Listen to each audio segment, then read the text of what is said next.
안녕하십니까, 대통령입니다. 오늘은 얼마 전 다보스 포럼에 다녀온 이야기를 국민 여러분과 함께 나누고 싶습니다. 다보스 포럼에서 논의된 것이 세계 경제 질서에 적지 않은 영향을 끼치곤 하는데, 올해 저는 주빈으로 초청을 받아 참석했습니다. 서울시장이던 2006년도에도 다보스 포럼에 초청받은 적이 있습니다만은 4년 전 그때 받았던 느낌과 이번과는 큰 차이가 있었습니다. 그곳에 참여한 전 세계 지도자들이 우리 대한민국을 주목하고 있었습니다.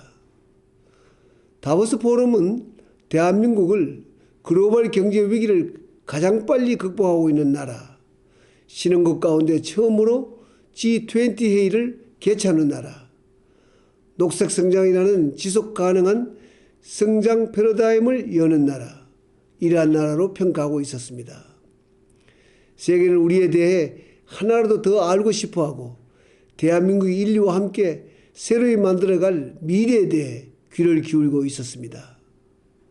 이러한 변화는 우리 국민들이 마음과 힘을 모아 세계 어느 나라보다도 빠르게 이 위기를 극복하고 미래를 준비하고 있는 덕분이라고 생각합니다. 존경하는 국민 여러분, 세상에는 두 종류의 나라가 있다고 합니다. 규칙을 만드는 나라와 규칙을 따라가는 나라입니다. 대한민국은 지구에서 유일하게 규칙을 따라가던 나라에서 규칙을 만드는 나라로 변모하고 있습니다.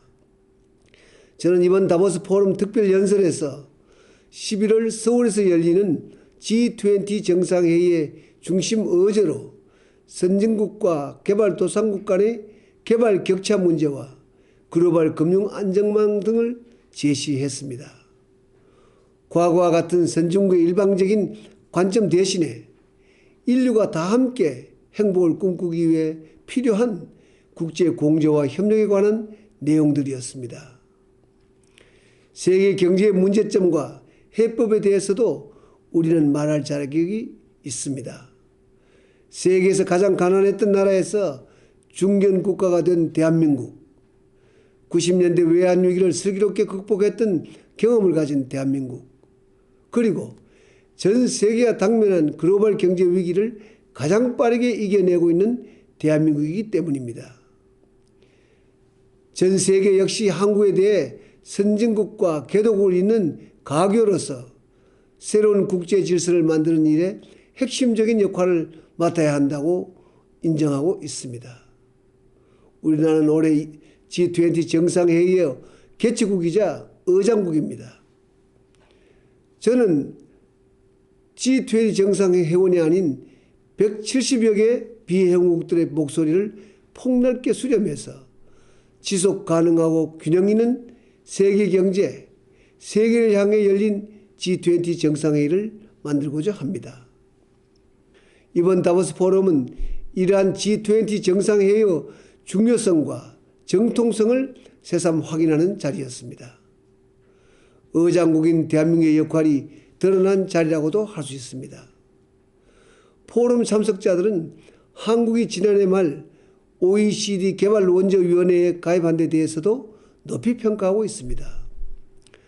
다보스에서 만난 빌 게이츠는 한국이 원조를 받는 나라에서 주는 나라가 된 것에 큰 감동을 느낀다. 아프리카와 같은 가난한 나라에 희망을 주기 위해서 함께 힘을 모으자고 했습니다. 빌 게이츠 회장의 부인 멜린다는 세계에서 가장 가난했던 나라 한국이 G20 정상회의를 개최하는 나라가 된 것이야말로 국제사회에 과연 가능성이란 무엇인지를 보여준 대표적 사례라고 말했습니다. 그렇습니다. 대한민국의 성공은 그 자체로 세계 많은 나라들에게 꿈과 희망을 주고 있습니다. 그리고 우리는 나누는 기쁨, 봉사하는 즐거움을 통해 더 성숙한 나라, 더 성숙한 국민으로 성장하고 있습니다. 그러나 결코 안심할 때는 아닙니다. 일자리가 없어 고통받는 국민들을 생각하면 긴장을 한시라도 늦출 수가 없습니다. 이번 다보스 포럼에서 저는 캐나다 하프 총리, 스위스 로이 타르트 대통령, 스페인 사파테로 총리, 요르단의 압둘라 국왕, 이스라엘 페레즈 대통령을 만났습니다. 모두가 한결같이 일자리 걱정을 하고 있었습니다. 유럽의 많은 나라들이 실업률이 20%가 넘고 특히 스페인의 경우에는 청년 실업률이 45%가 된다는 것을 들으면서 일자리 만들기가 얼마나 중요한 국정 목표인가를 다시 한번 다지는 계기가 되었습니다. 오는 11월 G20 정상회의 때는 세계적인 기업들이 대거 참여하는 비즈니스 서밋이 함께 열립니다. 고용 없는 성장이라는 범세계적 문제를 함께 풀어가야 하는데도 국가의 역할도 중요하지만 기업과 민간의 역할 또한 매우 중요하기 때문입니다. 일자리 만들기는 올해 전 지구적 화두라 할 수가 있습니다. 저는 일자리 만들기야말로 최고의 서민정책이자 복지정책이라고 생각합니다. 우리는 세계적인 경제위기 속에서 가장 먼저 벗어났듯이 일자리 만들기에 있어서도 가장 모범적인 나라가 되고자 노력할 것입니다. 사랑하는 국민 여러분, 좋은 일자리를 많이 만들기 위해서는 미래를 지향해야 합니다. 아흔이 다 되어가는 이스라엘 페레즈 대통령은 저에게 지도자는 국민의 위가 아니라 국민의 앞에 서 있어야 한다. 과거가 아니라 미래를 향해 나아갈 때 나라가 바로 선다고 말했습니다. 페레즈 대통령은 특히 이스라엘과 한국은 천년 자원이 없어서 믿을 것이라고는 사람밖에 없는 나라라고 강조하면서 두 나라의 과학기술이 발전하는 것은 오히려 그 때문이니 천년 자원이 없는 것을 오히려 축복으로 알고 함께 더 노력하자고 했습니다. 미래를 선점하려는 각국의 노력은 거역할 수 없는 문명사적인 거대한 흐름입니다. UAE 경우도 그렇습니다. 지난 연말 만난 모하메드 왕세자는 석유 이후의 시대를 준비하기 위해 원자력 발전과 탄소 중립도시 등에 역점을 두고 있다고 말했습니다. 세계 6번째 산유국이 화석연료 이후 시대에 대비하고 있는 모습을 보고 저는 큰 감명을 받았습니다. 존경하는 국민 여러분, 빌 게이츠 회장은 저를 보고 슈퍼비지, 정말 최고로 바쁜 대통령이라고 말했습니다. 그렇지만 저만 바쁜 게 아니라 모두가 다 바쁘게 지나고 있었습니다.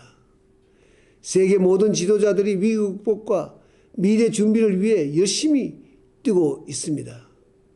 잠시라도 멈칫할 여유가 우리에게는 없습니다.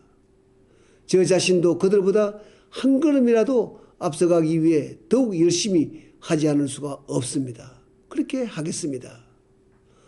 우리 다 같이 조금만 더 마음을 모읍시다.